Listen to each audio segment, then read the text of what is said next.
Unlocking the mystery of waist-length hair. Hello, dear viewers.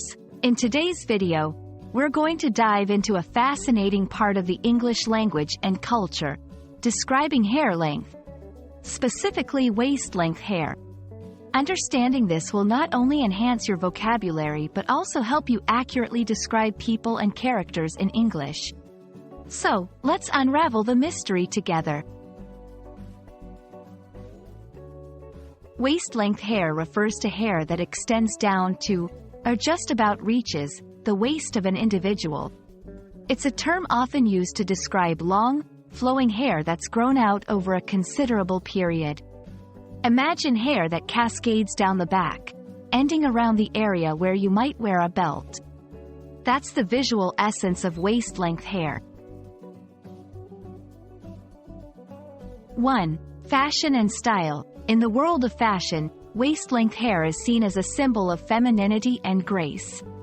It's often associated with classic beauty and elegance. 2. Cultural symbolism. In some cultures, long hair, particularly waist-length hair, holds significant cultural and symbolic meaning. It might represent health, wealth, or adherence to traditional values. 3. Character description in literature and media. In books, movies, and other forms of storytelling, a character with waist-length hair might be portrayed as mystical, youthful, or free-spirited.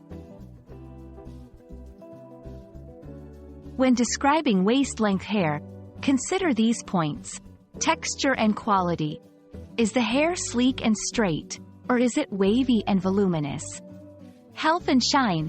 Does the hair appear healthy and lustrous or dull and lifeless? Color and highlights.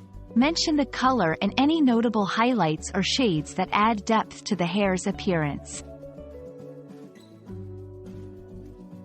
We hope this video has shed light on what waist-length hair symbolizes and how it's used in various contexts.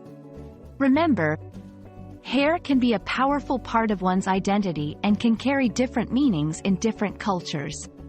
Whether you're describing someone in your next English writing project or trying to understand a character in a movie, you now have a richer vocabulary to express yourself. Until next time, keep learning and stay curious.